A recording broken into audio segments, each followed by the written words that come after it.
Hi, welcome to another episode of the Old Poetry Podcast.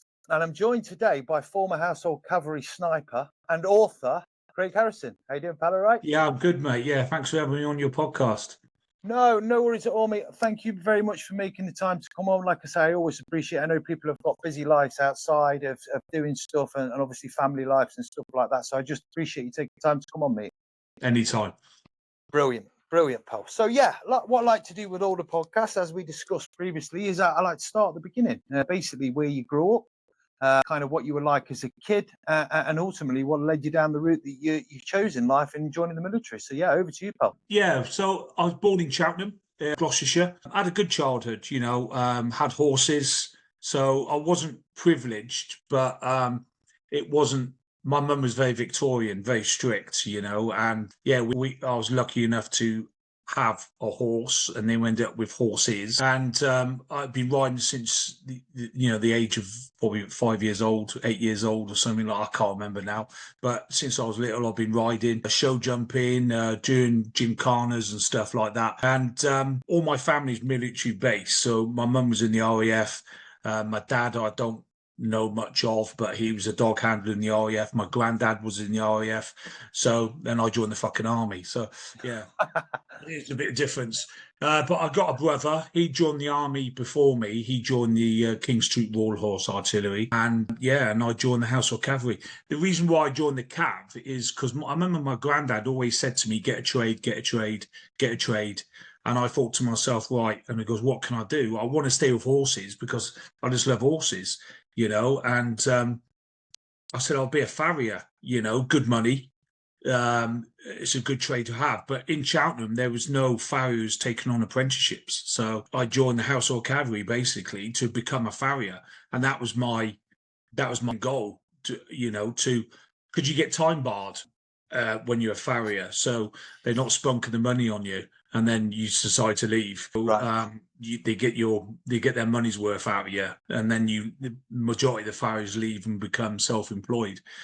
So, and that's what I wanted to do. But I was a bit dyslexic, and I didn't have a plan B.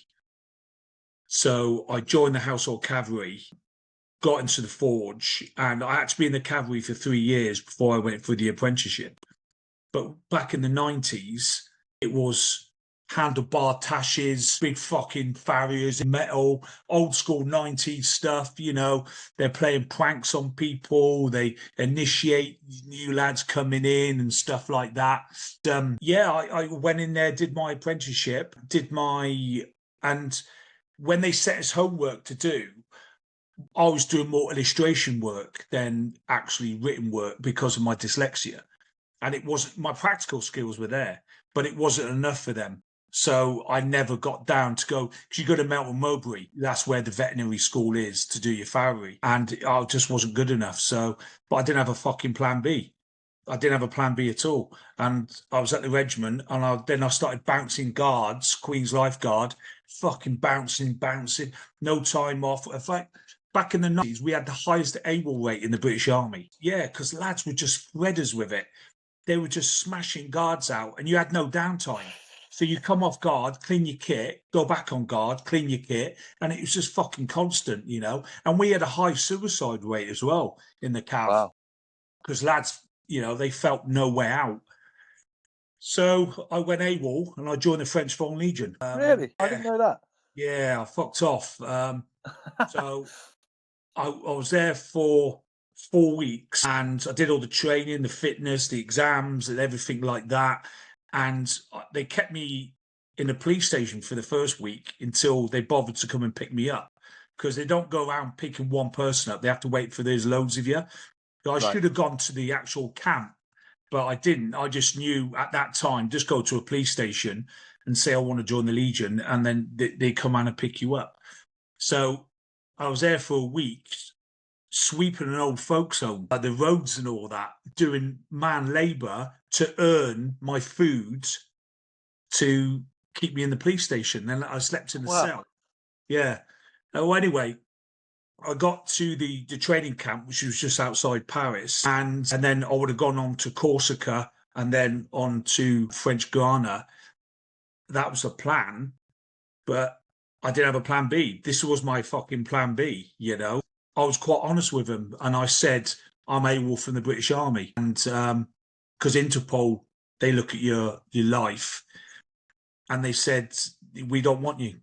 We don't want you, because I was AWOL. So they kicked me out, and then I made my way back to... It's funny because you get your clothes, you hand them in, and they keep them for a certain amount of time. And once you're in, they give your clothes to a charity shop. All right. So yeah, and they freeze a packet, like vacuum packet, and they just give it you back and all packed up. So I put my clothes back on, went back up, and yeah, I got 14 days in Nick.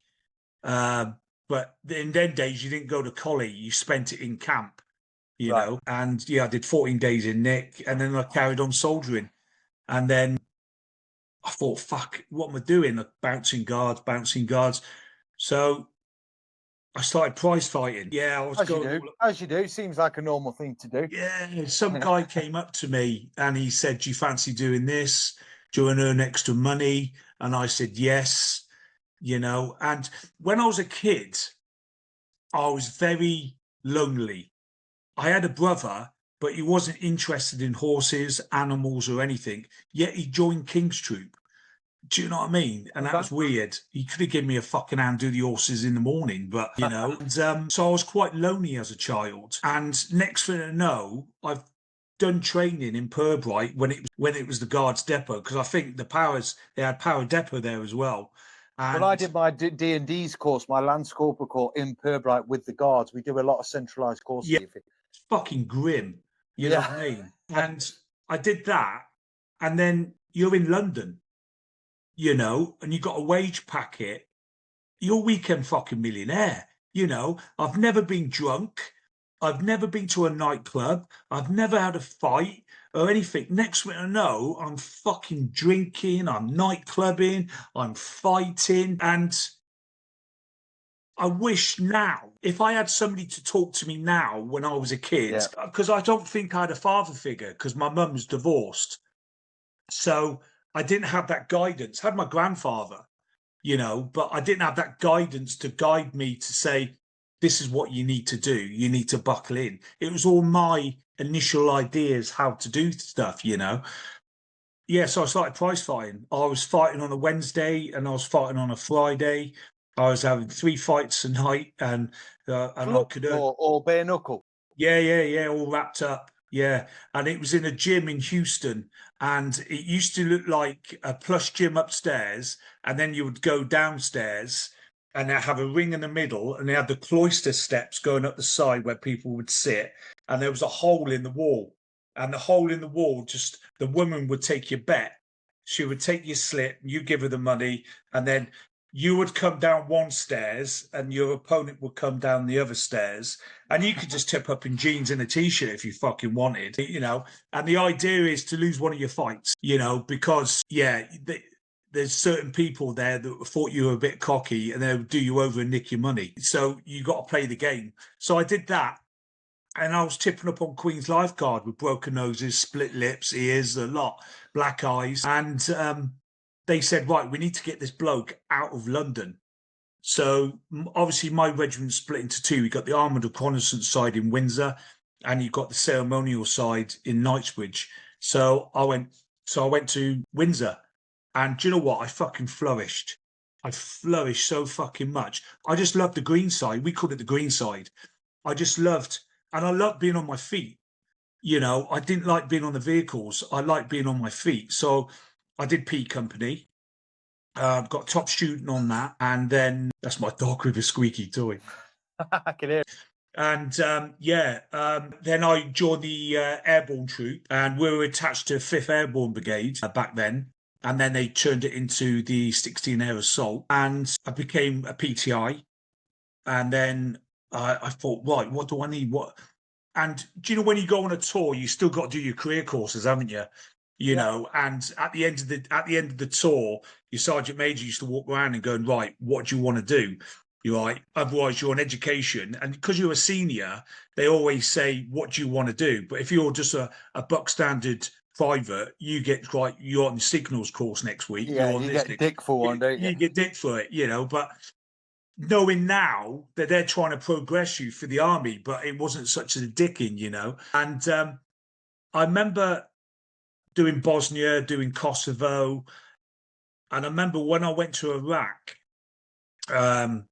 we were going over the border at Kuwait into Iraq.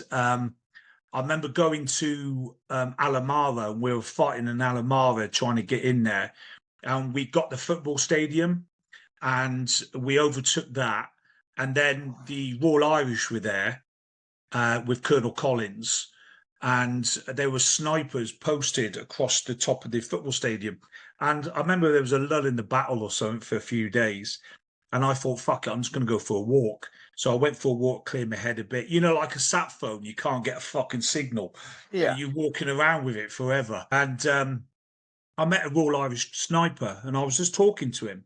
And do you know what? It's like the Power Edge. They get treated like adults, you know, because they're doing a job that needs you to be professional. You know, because you've got that scope on that rifle and because you're PID in the targets, you've got a responsibility. It's not the fact you're in a firefight and you just spray into a wood line like they do in Afghan and just open up. You can actually PID a target, you know, and yeah, they were scruffy fuckers as well, you know, but they got treated like adults. And I said to myself, this is what I want to be. I want to be a sniper, but there was no role in the household cavalry for snipers because we're armed with reconnaissance. Yeah. So every time the sergeant major or the corps major, every time the corps major went rounds and they said, what do you want to do? I said, I want to be a sniper. And they said, no, what? Fuck off. There's no room, like that. And I left it as that. But every time I was back at camp in England, I said, I want to be a sniper. I kept badgering. And it turned out that the officer in charge of the armoured division, of the household division, was allowing snipers in the household cavalry role. And I remember going to the corps major and saying, I want to be a sniper. And he goes, okay, what do you want to do? And I just sort of stood back and went, pardon? Because I was expecting a no and a fuck off, you know. He goes, yeah, okay, yeah. But you got to think now, Chris, right? There's no one in my regiment that's a sniper. I've got no equipment. I've got no rifle. I've got no pre-course, you know, because I know Power Edge, they go on a pre-course before going down, and the best ones then will go on to the sniper. So you're attached to your sniper platoon, you know, 16 guys, and then you go on to do your thing. So I went down to the household division 1 in Purbright, and I just tipped up my kit bag with my greens on, and they said, where's your kit? And I said, I haven't got anything. And it was lucky that the Coldstream Guard was on there and he had a spare rifle, spare kit and everything. But every weekend I had off, I would come back to camp and I would spend it in the tailor shop making my ghillie suit. I was going to say, because that's what guys do when they go across, like you said on the pre-course before, they'll have blokes giving them advice and saying, right, this is how you make your own ghillie suit. So you turn up prepared. And obviously, if you've not got that, it's a bit of a ball ache, isn't it? Yeah.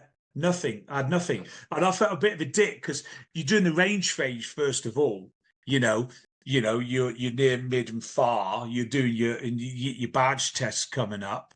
And no matter what you do on the range, you've got your ghillie suit on all the time.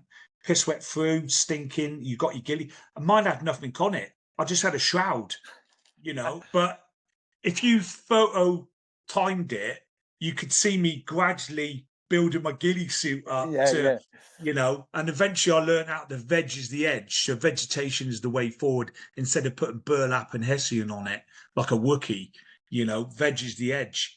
And I think I had less on my ghillie suit than everyone else. But when I was in the field, because I used the vegetation to my advantage, and I was a sneaky fuck as well, I used to put CDs in the trees and like boot tins. So it would reflection in that. It would extract the OP, and then I could fucking move freely to where I want to go. You know, it's one big hide and seek game. I managed to pass my shooting, and I had all the gear now, made everything, sticks, obs boards, fucking everything, had all the gear, and then went on to the sniper phase, and I loved it. I fucking loved it. We went to Wales. We got dropped off by a Merlin helicopter. I remember this, into the Black Mountains, and we was up on the hills and everything. And I got top student. Brilliant. Yeah, That is because for the purpose of the viewers and the followers that will watch this, like the sniper course is one of the hardest courses, if not the hardest skills wise in the British Army. That's right, isn't it? Yeah, yeah. You've got to be an A1 soldier. Yeah. Your 100%. navigation, your admin, and everything in it. It's everything. I remember when do you remember when you're in training, you get bugged out, and then you get called back in again. All the DS are in front of you, everywhere. but they've got like a random part of fucking kit in front of them, and there's a boot there. You're like, a boot? Who the fuck's bag? Yeah, you know what I mean? Because the lads had just been bugged out. But that's what it was like on the sniper course. We just got fucking ragged, you know. And then obviously I did my second Iraq tour as a sniper, and then I did my third Iraq tour as a sniper, and then Afghan as a sniper as well. And yeah, it was yeah. They say it's a trade, you know, but now looking how mentally it scarred me, it's a curse, because it has scarred me in a big way, you know. And when I do talks or I talk about snipering, I don't talk about the killing. I talk them as targets. Yeah. Because if you think of them as human beings, you have remorse for them. Yeah. And you have to do the job. It's either you or them. And and that's how you have to work it, you know? Yeah, well, I can't imagine. I was never a sniper. I know a fair bit about sniper because my best friend who went from Power Ridge down to Paul, he was a sniper. He got top student on his sniper course. So we've talked about it over the years. I had a fascination with it. If I had my time again, and I'd probably done it, but probably similar to a lot of lads. I was in from 17 to 23, and all I was interested while I was in was on the lash. I was in at the wrong age. If I was in a bit later on, I'd have probably done every course under the sun, but it is what it is. But yeah, I know a fair bit about sniping, but I suppose the only way I thought about it in my head when I knew you were coming on, and I've read about bits and bobs about you over the years and stuff, but sniping's personal, isn't it? Yeah.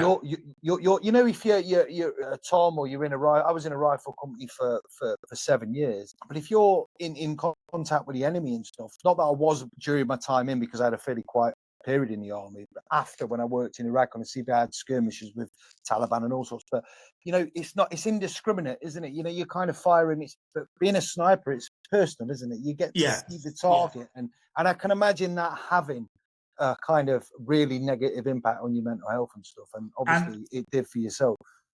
The insurgents, especially in Iraq, used to fucking hate it.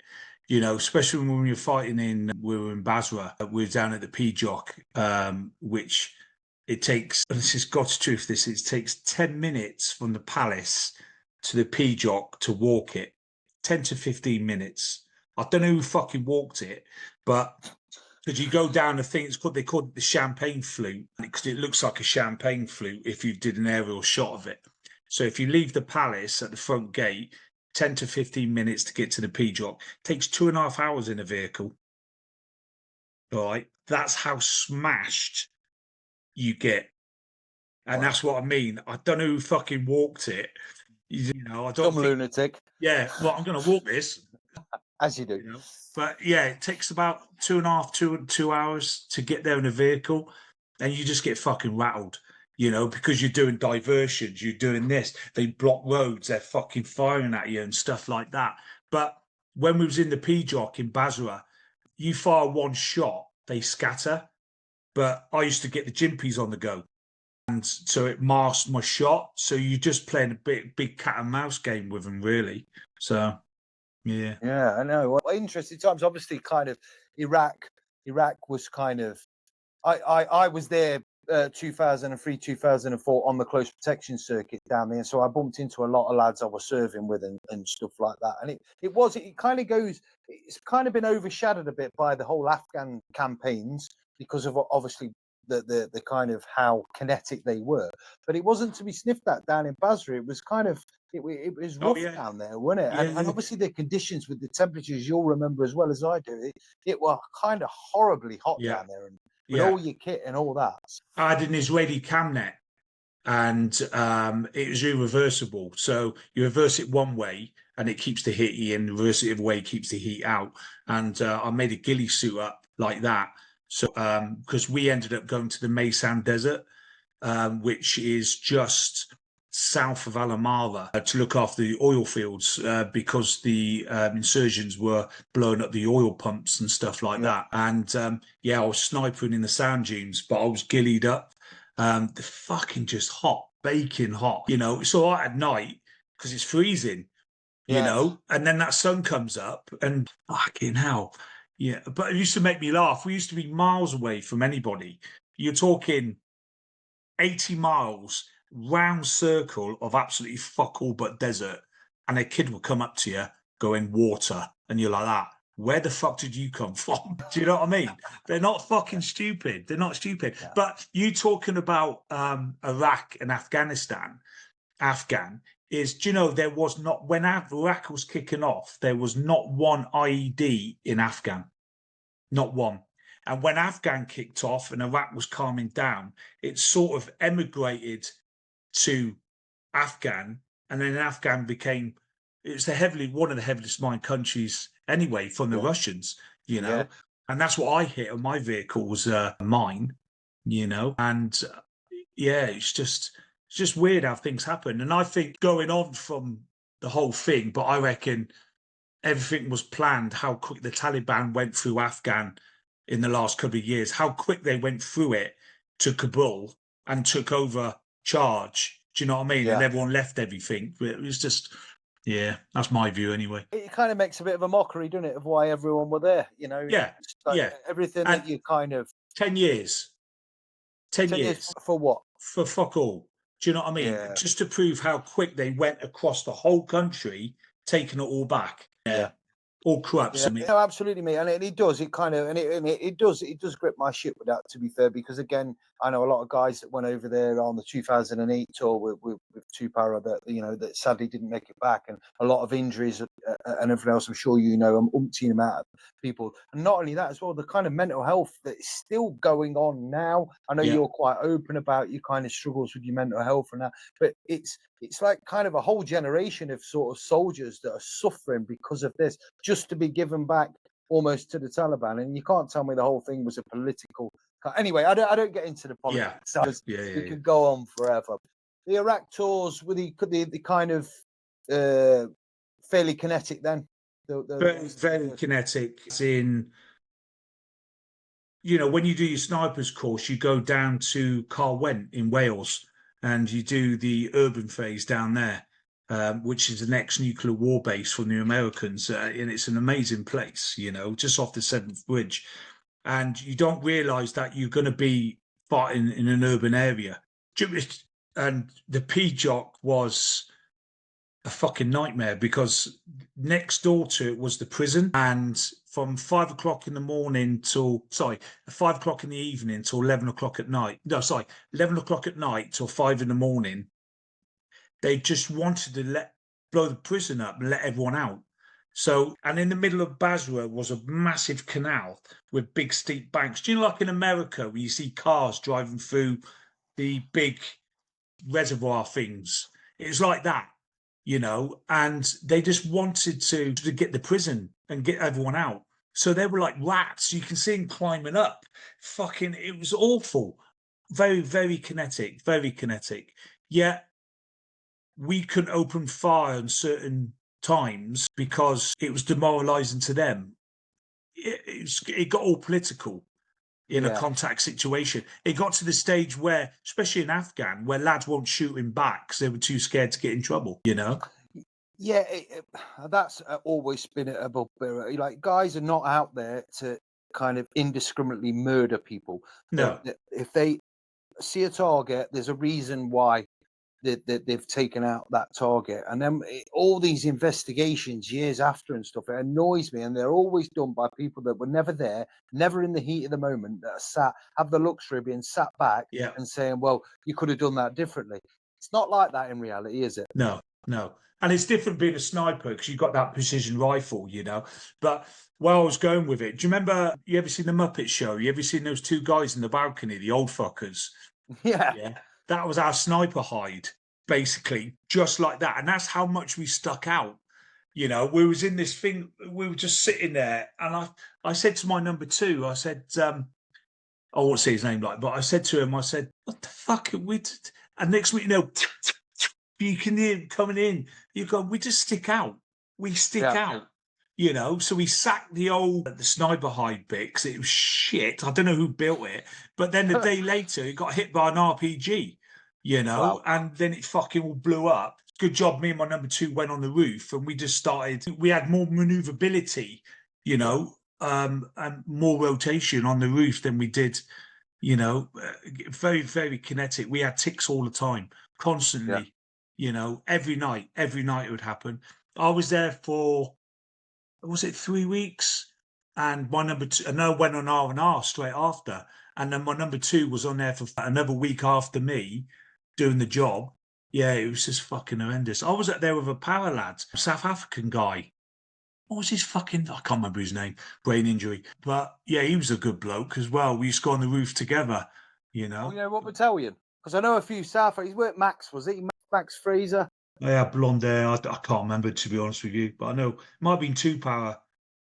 Yeah, I know quite a few South Africans. Yeah. We were inundated with them for a period of time. Loads of South Africans joined when I joined for whatever reason. I don't know why. They were decent enough lads, bless them. When they didn't have an attitude on them, because some of them had a right attitude on them. Yeah, for sure.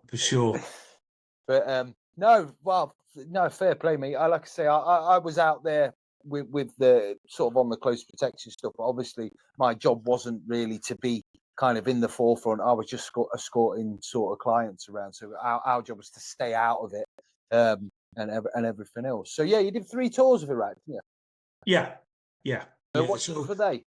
So we went to, so I did 2009, 2010, and then 11. So I was on the bounce.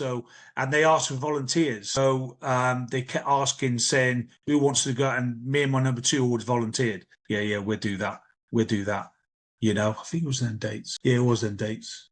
Yeah, near the end. And then, sorry, 2009 is when I was in Afghan. So it'd be 2007, 2000, and then extended 2008 near the end. So yeah, I don't fucking know. I'll fucking brain it. Fucking. Well, you were out there. You did 3 tours, so that's good enough for me. Yeah, fucking brain injury. Yeah. Well, we'll come on to that, pal. I want to talk to you about that as well because again, I know a few people that have had brain injuries and bits and bobs, and it'll be good to get your kind of take and how you kind of been treated with it as well. So yeah, we'll come on to that. So obviously, you went out to Afghan. So your first tour of Afghan was 2009. Yeah. 2009. Yeah. And where did you go in Afghan from? Which part? Obviously, southern Afghanistan, but where? Because obviously there was a Hijaki, weren't there? There were all sorts of different. Yeah, so we went to the northern Helmands to Musakala. Yeah. Yeah. Well, I've heard of it. I was never down there, but I have heard of Musakala. And then we went to Talijan, where I did a lot of snipering. And then we moved up to north to a thing called Minden. And then we stayed up there. And then we was floating around the FOBs, like FOD Edinburgh, and stuff like that. It was my regiment's battle group. So my squadron was south near Kajaki in the desert, and my colonel requested my troop to come up north, as we was in Jackals. And so we went up there, and his role for us was to use us to fracturize the Flet. So to push through the forward line of enemy troops, and then what they do in the ops room, wait till we get engaged and then put a pinprick on the map and then take us east, put a pinprick on the map and then draw a big circle. And then they say to the next tour coming in, we've pushed the Taliban back 5Ks. And that's how they worked it. But the attrition rate of my blokes, I went on tour with 16 guys and I came back with 6 original guys. on that tour due to IEDs, shots, and stuff like that. And it was very, very kinetic. My officer got hit on the third week. So I was doing an officer's job as well as a sergeant's job. So yeah, it was very stressful. And I felt, and my troop was very close, as in they didn't call me sergeant, they called me Craig, because I wanted that closeness. And they screwed the nut. So when an officer would come in or somebody higher ranked, they would call me Corporal Horse Harrison or Corporal Horse Harrison. They wouldn't call me Craig. And when they fuck off, it's back to Craig again, And I liked it like that because then I could trust the bloke behind me, and then I could trust to the right. And I can trust the bloke to the left, It was hard seeing the lads get injured and trying to block it out and trying to move on from it and to do the next taskings, knowing that you're men down. But it was weird because when we had men down, they still gave us tasks to do the next day and stuff like that. It didn't, and I suppose it's part and parcel of the job, isn't it? You just can't go, I've hit an ID, we've lost some guys, let's go home. You've got to do the job, But I thought they might pull us back and then we get casualty replacements, from the regiment that come out. But we had a few come out and join us to boost our troop up. But I don't think they realised how much casualties we were going to get at the regiment. So they didn't have casualty replacements enough to fill the slots. Yeah. So eventually they kept us in Fod Edinburgh away from everything else and kept us in this patrol bubble because they just wanted to give us a breather. So we just kept getting smashed every fucking day, Yeah, and it's not like you say you got to switch on, you kind of adapt to the situation, you kind of, you've got, like you say, you've got a task to do. And it's probably a good thing that you don't have too much downtime, because if you start to analyze it and kind of think about it too much, then you kind of come unstuck. And I think that's probably, you'll be able to tell me better than most. It's when you come to the end of it, when you get time to decompress, that then you kind of start to think and run it over through your mind, But while you're busy, and most of the guys, and you'll probably tell me the same, that they have massively fond memories of being in Afghan and in conflicts. They say it was like not carefree, but you didn't have any stresses. You didn't have to worry about this. You didn't have to worry about that. You went out, you did the tasks that were in front of you, and you're soldiering. You're doing what you joined the military to do. And blokes speak very, very fondly of the tours. I remember the tours I've been on, and they were good times, and you know what I mean. But it's a weird one to explain that to kind of civilians, isn't it? Yeah, it's just, but I think that when a soldier leaves the army, they can cope with stress more than a civvy because they've been in high stress environments, but all depends what they do, job wise. But they seem to cope better stress wise in environments that civvies find they can't. And obviously everyone's different, you don't know what's going to affect you. And I know guys, and I'm very, very lucky and privileged. I've done a few bits of any way, shape, or form like what you've done, but I've obviously been in Iraq on close protection. I've been IED'd, I've been in contacts and stuff, and I've seen guys injured and stuff. But luckily for me, and obviously I'm a firefighter now as well, and I've kind of had all that stuff. I for whatever reason, and I had this conversation with someone the other day, weirdly, I was chatting about, like, I felt like I was a bit weird because I've never struggled with anything. Like, I've never lost a night's sleep. And I'm not saying that's going to catch me out in the future. I feel very, very lucky because I know a lot of people that have kind of really, really struggled. And it's difficult to understand what will affect someone, like affect you and wouldn't affect me, or vice versa, isn't it? I've talked about this in length, and it's weird how the brain works, isn't it? Yeah, I've seen a lot of stuff, and I'll get a bit. I've seen. No, I bet. I've seen a lot of stuff, and I've done a lot of stuff. I think Kosovo was the worst tour that I'd done, not for contacts, but for dealing with mass graves and bodies atrocities and stuff. Absolutely fucking horrendous. We went over, just going off topic, we went over as a fighting force and we were meant to be there for 3 months. I Power Reg over there, but I can't remember which one they were. They took over Pristina, and Yeah, it was 3-para, yeah. Was it 3-para? And then we pushed on through Pristina up to the Serbian border. And then on the outskirts of Pristina, we took over this college, and we were meant to be there for 3 months because we were a fighting force. And then another load would take over from us as a peacekeeping force, Hearts and Minds. But it never worked out like that.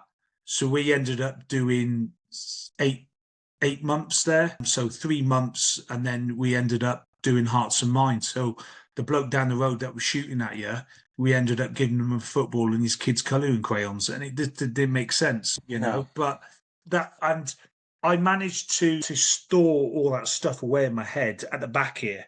You know, I managed to store all away, and Iraq, I managed to store all away as well. And 2004, 2007, 2008, there we go. See, it's in there. It is in there. Yeah. And then when I got blown up, it shattered that ice wall in my head. That's the only way I can describe it.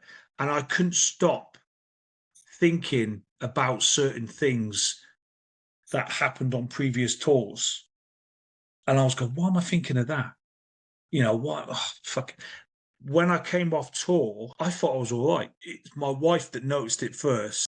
And then I went down the sniper school for 2 years to teach, and they started noticing it. And then my whole life fell apart. Yeah.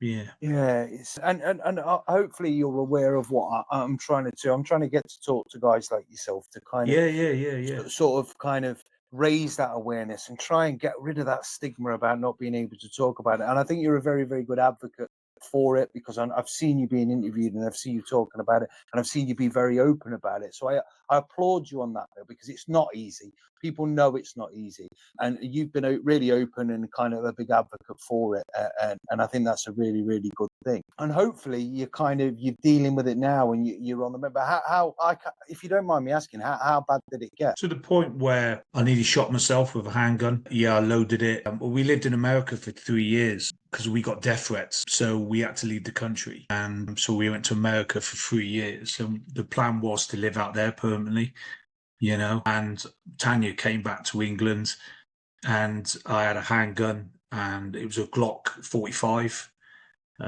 Loaded a round, emptied it all, cocked it, just practicing where to put it, where to fucking do it. And then my dog was on the back of the sofa, Betsy, and she just stared at me. And yeah, she stared at me, kept staring at me. And I had it in my mouth. And then I took it out and I uncocked it, put it on the table, and I reached out to a guy that I knew in Texas, and he rang the Virginia police up, told them who I was, and then they came round to my house. And what they usually do, they usually arrest you, but they came in. They were absolutely brilliant. They sat in my living room. We sat there for about an hour talking. You know, they saw the gun, and they took the gun away with them.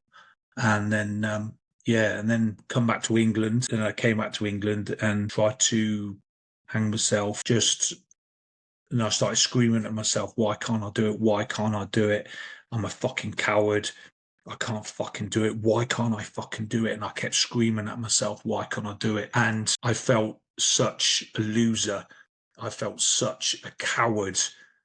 And I used to argue with my daughters and my wife and saying, because everyone said suicide is a selfish way of doing it.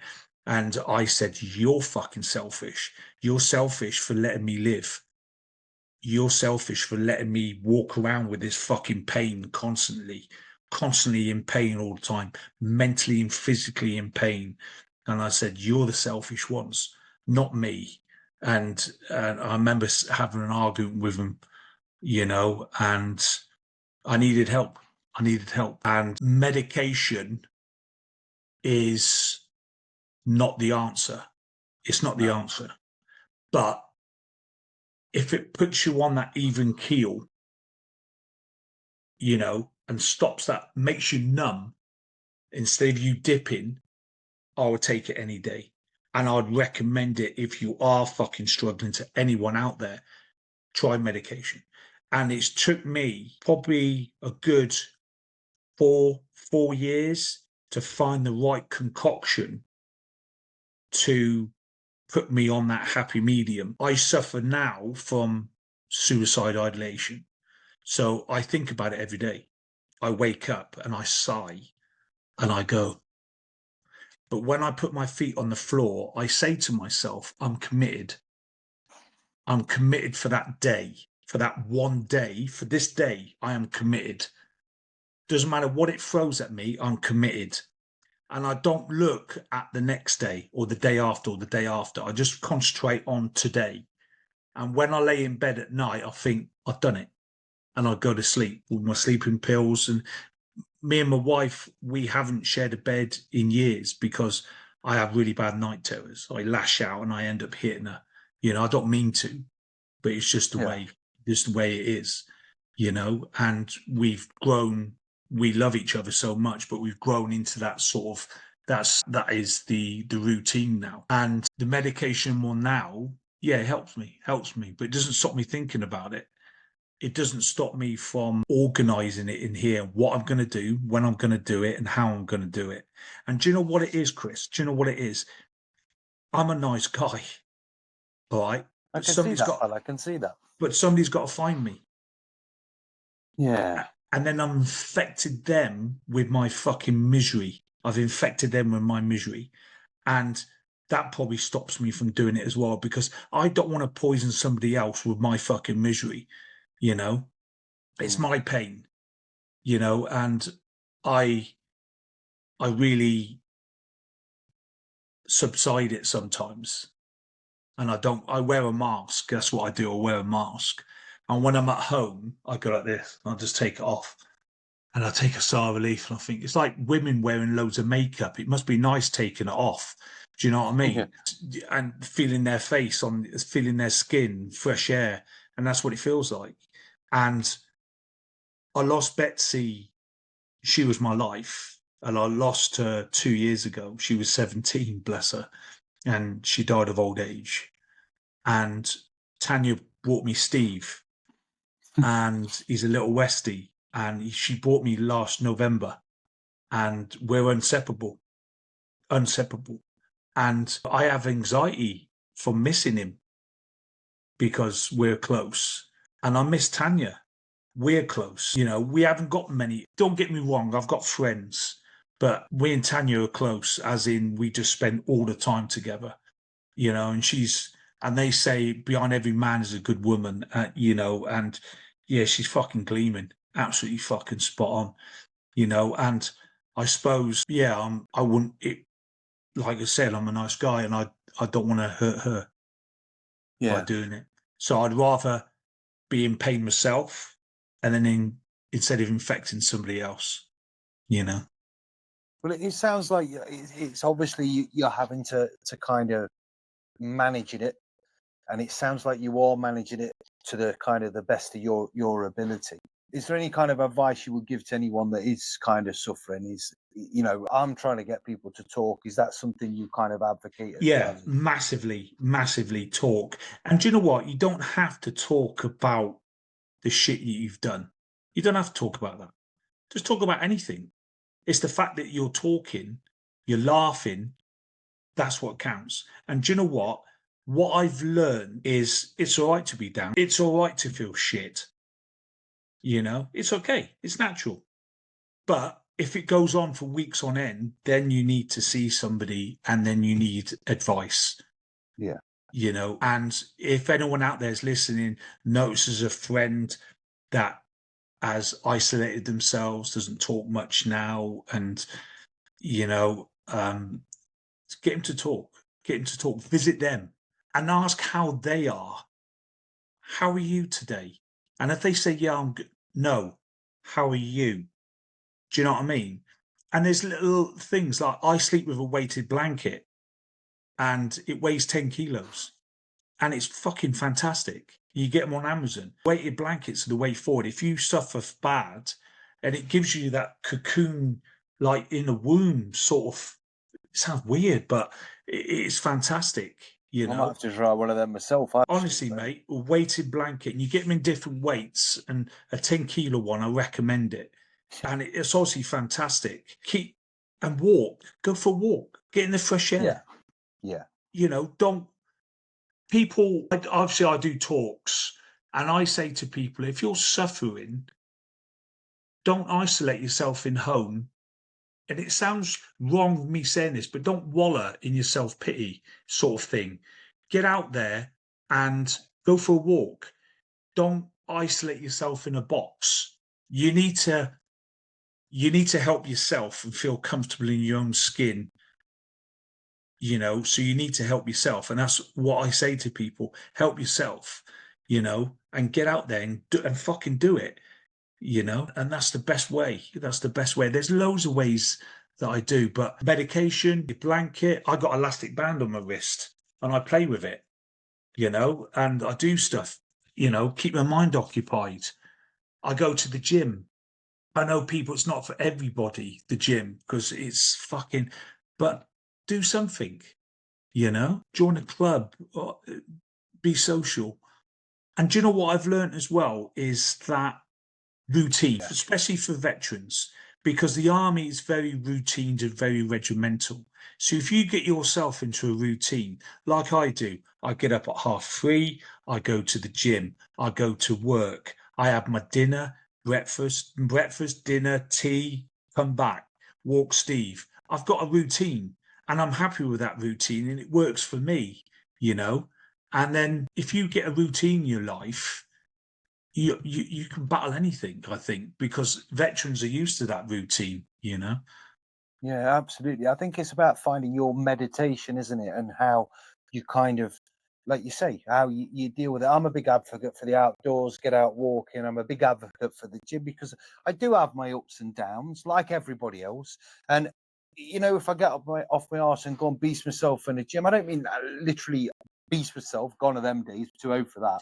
But if I go in and lift a few weights, get on a punch bag, do a bit of that, or go out for a walk, it's amazing how much. But again, when you're in that kind of hole, it's like you can't see that. And again, you'll be able to tell me better than most. You can't see a way out of that hole. No. There is nothing. And it's like saying, it's like saying to an alcoholic, isn't it? Don't drink. It's exactly the same. You start, well, pick yourself up. And I think that's patronizing of people to say because people don't understand it. Yeah, and that's saying that I hate man up, you know. Yeah. Man up. Why? Just fucking and I think sometimes you become selfish in yourself because you need to look after yourself. You know, you become selfish in yourself. Oh, I don't mean in a way of you become arrogant and fucking like that. I mean, you just need to concentrate on yourself and ignore everything around you. So that's what I mean by become selfish yourself, because you need to concentrate on yourself. You need to love yourself. You need to find yourself, you know, and once you found yourself, and then you can unselfish yourself and then give it to the world, sort of thing. Yeah, no, absolutely. And it is, like you say, it's kind of, it's not selfish, but it is. You've got to take a step back and not worry about anyone else. You've got to make sure that you're all right first. Because if you're not all right, you can't make sure that the people that are close to you are all right and everything else. So no, I fully understand that, pal. And I hope that you're on an upward kind of trajectory now, and you're in a right place. You seem like you're in a fairly good place, but I'm only getting a snippet. But I do wish you the best of luck with kind of. I feel bad now. Going to go back. I've done this in the wrong order because now I feel bad talking about like what I kind of something that about. I want to talk about your book, but I want to talk about, if you're comfortable talking with about the kind of the sniping record. Because again, for me personally, being a kind of ex-military and appreciating what it takes to make that shot. I mean, I could hardly hit anything at 200 meters with an SA-80. So when you're talking like of a distance of what we'll talk about in a minute. So talk if you're happy to talk about. I don't mean go into detail, but just about the conditions and how you kind of made the shot that you did. So basically, we was in Talajan, and to the east of Talajan was 3 hills. We called them the 3-titted hills, you know, like soldiers do their make-up things, don't they? So on the bottom of that hill was a village, and it was rife full of Taliban. And there was a patrol going in, and it was a mixture of army, British Army and Afghan Army, and we called them the omelette because they were mixed together. And the Afghan Army didn't feel comfortable going into a contact situation without having support on the hills. So our job was to give them support on the hills, looking down into the village, and radio back if anything was going to go on. And I had an interpreter with me who was an ICOM, which is the radio which is tuned into their frequency. And it was just going off constantly, talking. I was asking the interpreter what they're saying. And everyone thinks when I'd done my shot, I was laying down, but I wasn't. I was stood up. All right. And I was leant against a compound wall, and I was leaning against it. And, the compound walls are made of mud, shit and straw. And every time I fired the rifle, a chunk of wall would come down. So that I had to shuffle forward a bit more. And it was an absolute fucking nightmare because of the undulating ground. I didn't have clear sight, so I had to stand up anyway. And I could see all the Taliban queuing up for an attack. And the interpreter was saying to me, yeah, you can see the patrol coming in. They're going into the kill box. Once they're in the kill box, we're going to fucking open up, in so many words. And I was going, right. So I radiated it to the patrol going in. They were aware. But by the time I got to them, they was already in the kill box. And they got let ripped. And they were fighting. And there was no, kill box, no cover, no nothing. Arcs of fires. There's fucking nothing. And they got fucking really badly mashed up. And so I made a decision to take my vehicles that I had. I stayed on the hill, and the 4 vehicles that I had go into the kill box and act as a buffer between the patrol and the contact situation. And so my lads would open up with the Jimpies, the 50 cows, the 40 mils, and then massacre this village. Fucking flatten it. And then get everyone extracted out, the dead, the wounded, and everything like that. And in the distance, I saw a glint, and I thought, what the fuck's that? So I looked through my scope, and I could see in the distance there was a guy on a radio, and he was popping up the compound wall, leant on it. And I lasered it with my laser binos, and it came up 4 red lines. So I lasered it again, 4 red lines, and I thought, fuck, the laser only goes, I think, just over a kilometre it goes. So I knew it's well out of my range because my rifle only goes 1,500 yards. So, and I thought, fucking hell. Right. So I fired my first shot and it went down and I could see the splash. So I bracketed. So what I did, I was just moving up with my scope like that. And then I put my scope on times 15 because you never shoot on 4 mag. Because when you shoot on 4 mag, your graticle, your scope wobbles because it works on your heartbeat. So you put it on low mag. So I put it on 15, so I halved it. So I had the stadia lines in my scope, and I was on the 4th stadia line from the crosshair was up here, and my stadia, and I was aiming down here. And I bracketed it again. It took me 9 shots, and eventually I hit the compound wall, and there was a big of dust. And then it went quiet on the radio. And I turned to the interpreter. I goes, what they saying? He goes, they're saying nothing. They're saying nothing. I went, okay. So I fired again, compound wall. And I thought, what they're saying? Nothing. They're saying nothing. And then it all went fucking quiet. And then you could hear a voice on the radio going, I'm getting shot at from somewhere. I don't know where it's coming from. Yeah, it's fucking from me. I mean, each bullet took 6 seconds to fly there. It went, so on a bullet, you get 3 stages. So you get the supersonic, and then you get transsonic, where it wobbles and it stabilizes, and then it goes subsonic, and then it will eventually just fall out the air, and it's called the culmination point. So the highest point of that bullet is 3/4 of the distance before it starts dropping. So if I was shooting 1,000 yards, the highest point of that bullet would be 700 or 750 yards, and then it would start dropping because gravity. So, yeah, so we worked out, I was counting in my head, and this is how I was counting. I was going 1 banana, 2, around the corners, everything. And the only place I didn't check is where I shot the dicker, well, the guy on the radio. I didn't shoot him, got his head down. So I looked up there and there was two guys laying on the ground. One was kneeling and he was feeding. And to me, it looked like a PKM machine gun, a Russian made one.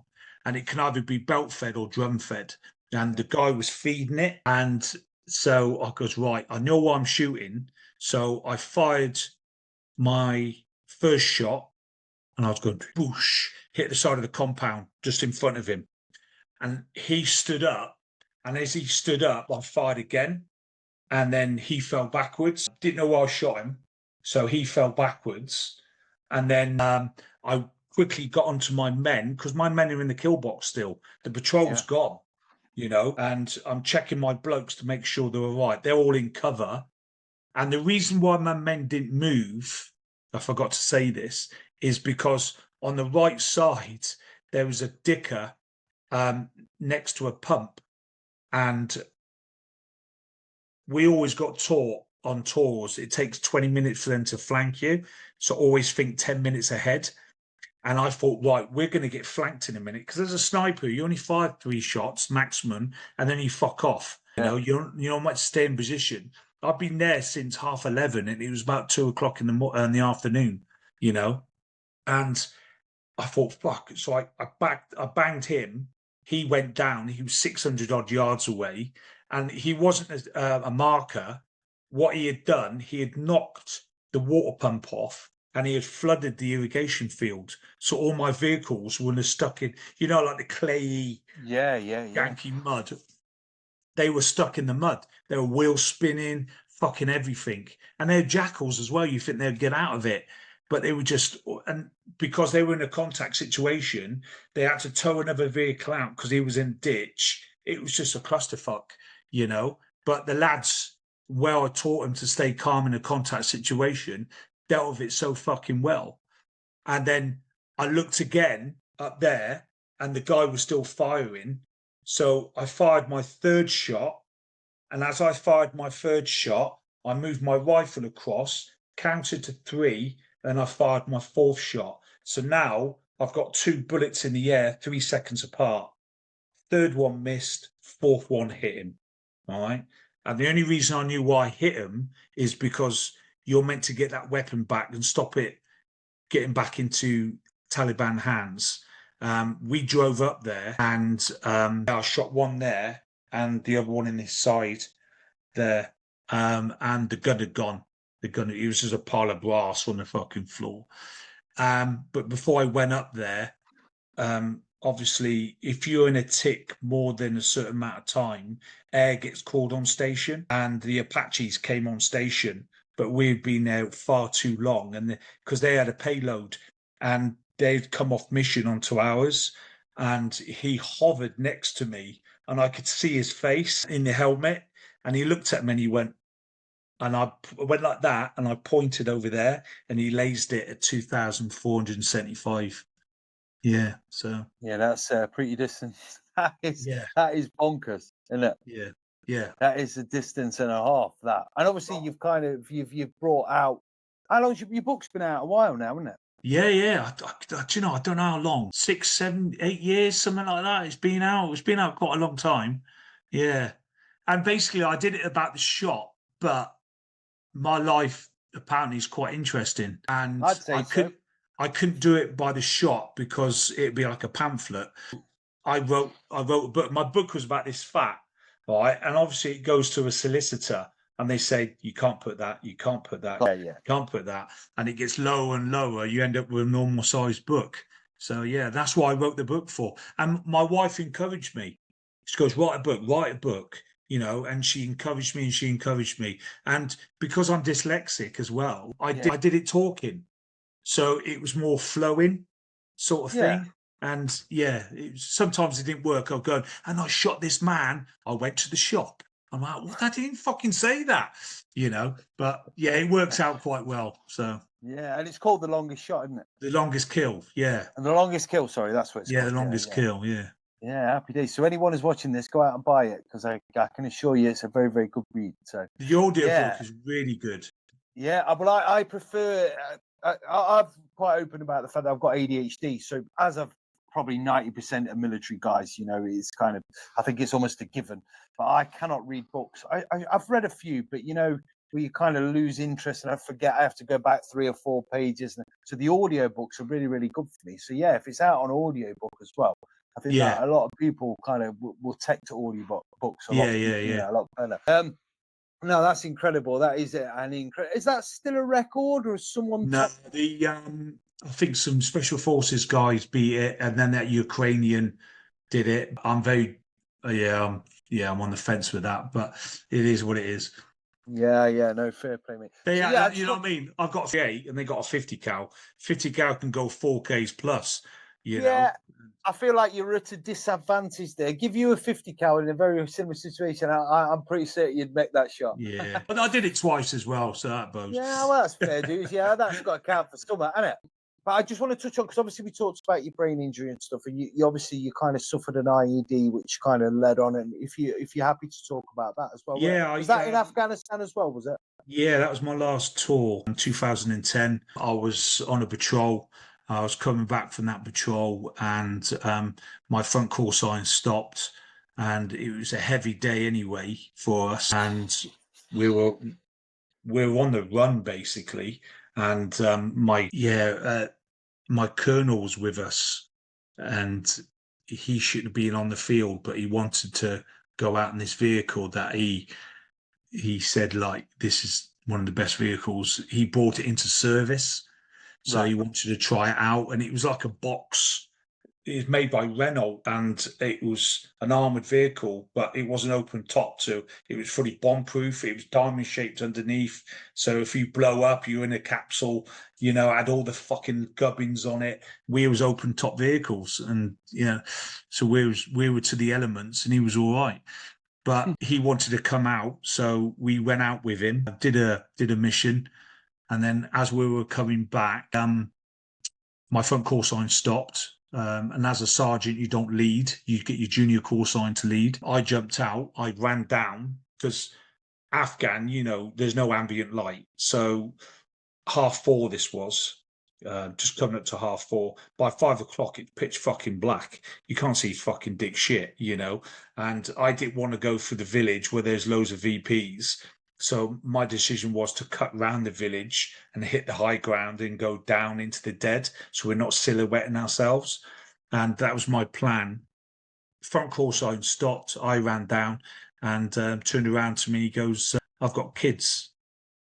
I went, "Okay." He goes, "Yeah, I'm married, Craig, and I've got kids. And I've got a bad feeling about this." And I said, "Right, I'll lead. I'll lead." So I scooted around them and I led, and literally 2 minutes, I hit a 30-kilo anti-tank mine. It stacked them, and it blew the right side of the vehicle. My driver wore nearly all of it. On a jack, we've got a brace bar at the top. I hit that with my shoulder, snapped it for some reason. My shoulder's fine, just snapped it with the power of the explosion. My leg went black. My right leg went totally black from the shockwave underneath. And then I fell out the left side and broke my scaphoid radius and wrist in both arms. And then suffered that on my finger. And then I had a brain injury. But 3 days prior that, I was in a contact and I got shot in the helmet, and it knocked me out for about 20 seconds, and it went round my helmet and came out the top. Then I got shot here, and then I had a man bag on. It got shot through the strap, and then I stayed on. This is off and I woke up from getting shot in the helmet. To this day now, Chris, I haven't got a clue what I'd done. Not a clue. And apparently I stayed on top of the hill with a Jimpy machine gun and I was firing. I extracted everyone off the hill.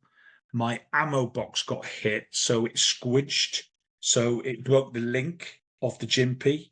So I grabbed my SE80 at the gun holder on the door. I started fucking laying down, suppressing fire. That ran out of ammo. So I grabbed my pistol, started fucking putting fucking 9 millis down range, and and I suffered a concussion, and I was really ill from that. I And then 3 days later after that, I got blown up on my right side again. So Right. I had concussion before, and then I've had a shockwave hit my head. My brain swelled up. They were going to do that thing where they cut you. Yeah, they But let release the pressure. yeah, but my brain went down. It went back to a P shape, so it was all right. And I broke my arms all fucked, and then I got sent back to Birmingham. We went to Kandahar. No, I went to Bastion, and then Kandahar, and then Kandahar to Birmingham. And because we had ill people and my driver as well, they flew straight into Birmingham, not Bryce.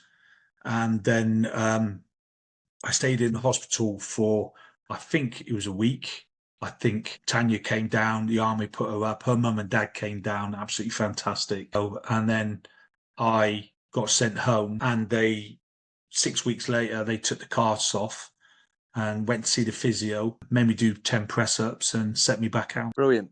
Just Yeah. what you want, isn't it? Absolutely. Yeah. You know what? What's that about? What sent you back out to Afghan? Afghan, yeah. Yeah. And then from there, I went to a place just south of Alamara, a place called Panda's Ridge. And basically, it's a ridge line, quite exposed.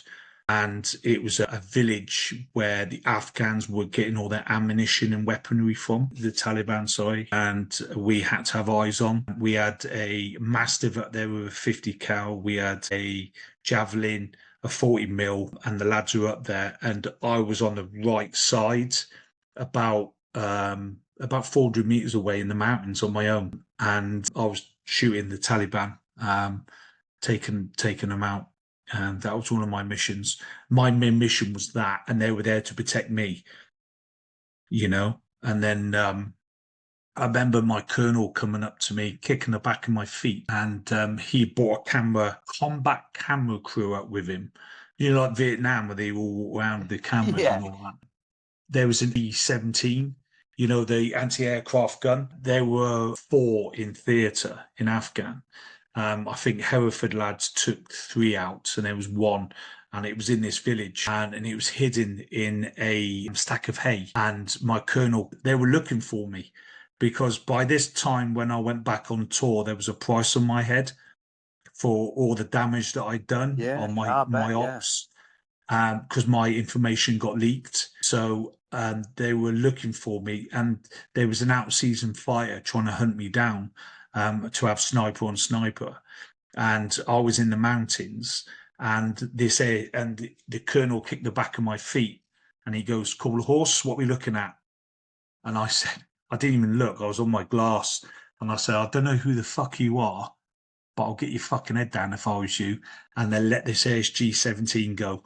Is it 19 or 17? One of them. And it blew, hey buddy, and it blew the whole fucking hillside apart. And it must have been a good 4 meters in front of me, just splashing up like that. And I just put my head down. He ran off, and I think some casualties with the camera crew with frag. I think the interpreter got frag in the arse or the eye or something. But yeah, it was a wild fuck up. So at night, because they knew who I was, so cool, they thought they knew who I was, they kept spraying the hillside looking for me. So the middle of the night, I got out, and I crawled about 900 meters on my belt buckle, and I crawled all the way to the left side, and then I crawled down the bit of the hill, and I put a flag made out of an old parachute, because it was a waddy system, so the wind was different.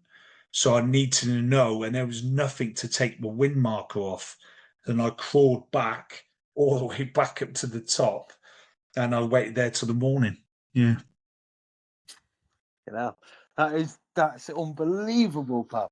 That is it's crazy shit. So after that one, that was kind of, you finished out there. You came back from that Afghan. Yeah, the Americans took over from us in 2010.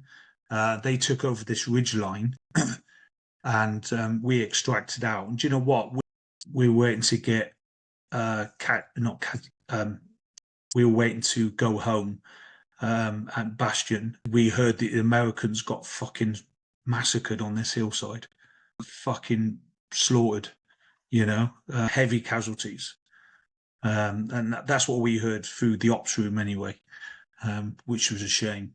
But yeah, then we went home, and then I had to fight my own demons then, and then all my information got leaked to the media.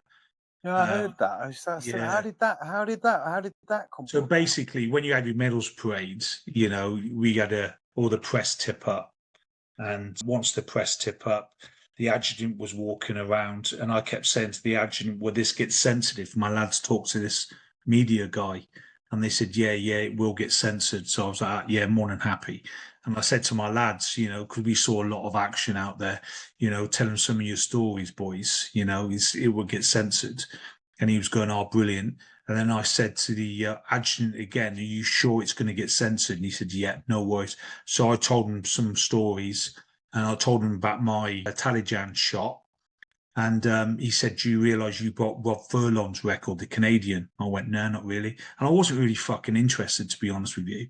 And he left it as that. And then we went on leave on the Friday, and the phone kept ringing all the time on Sunday, kept ringing. And then we answered it, and it was Tanya's, and they said, "Oh, look at the papers. So I went down the shop, got the paper, and I got loads of them, every day of a paper, and it was in all the papers. My face, my name, my wife's name, my dog's name, my daughter's name, everything was in the papers.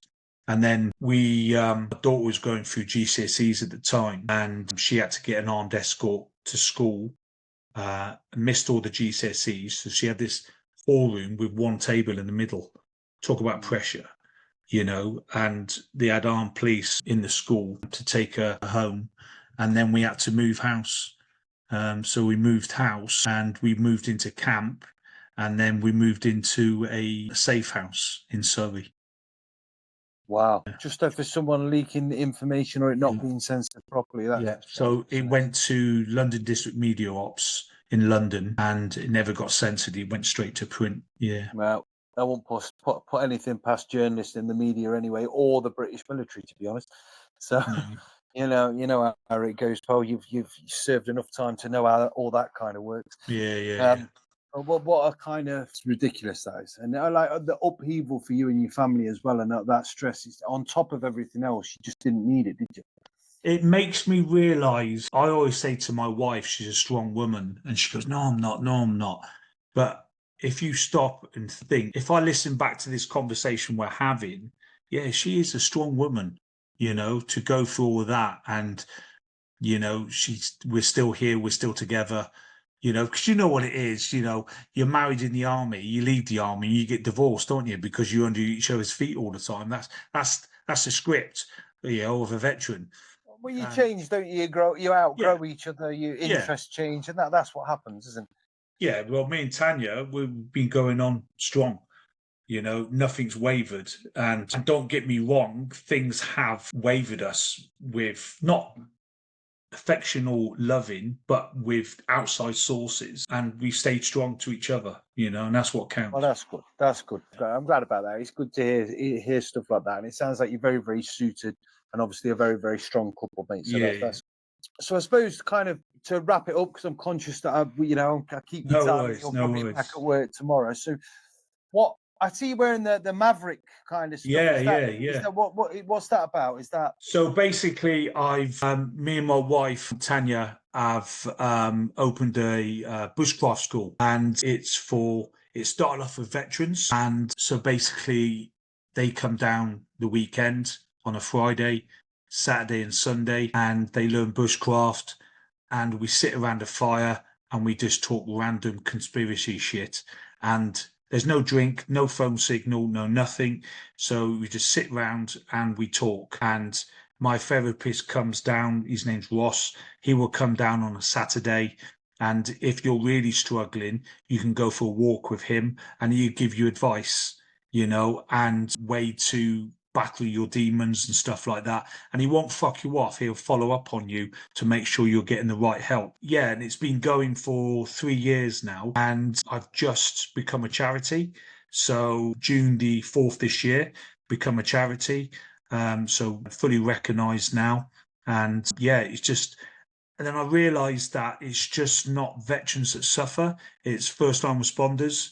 And also civilians suffer as well, you know, Yeah. massively through childhood or trauma or accidents and stuff like that. So now my school's open to anyone who is suffering with mental health or PTSD and they wish to get away for the weekend, come to the Maverick Survival School, and we it's such a fucking laugh as well, and you just get lost in yourself, you know, because you're learning new skills, you're learning how to be a Neanderthal again, and you're learning skills that we're meant to learn when we were kids, and you're learning them all again, you know.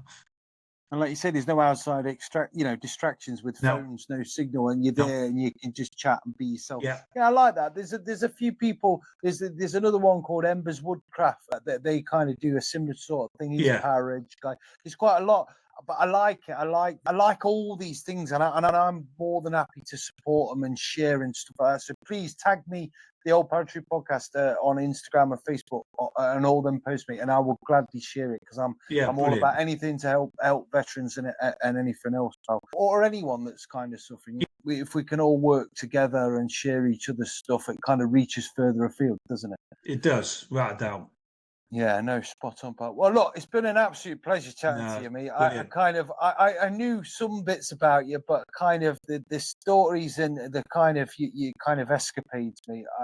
From a soldiering point of view, I am kind of, yeah, that's one hell of a story, mate. And I'm glad you come out relatively unscathed.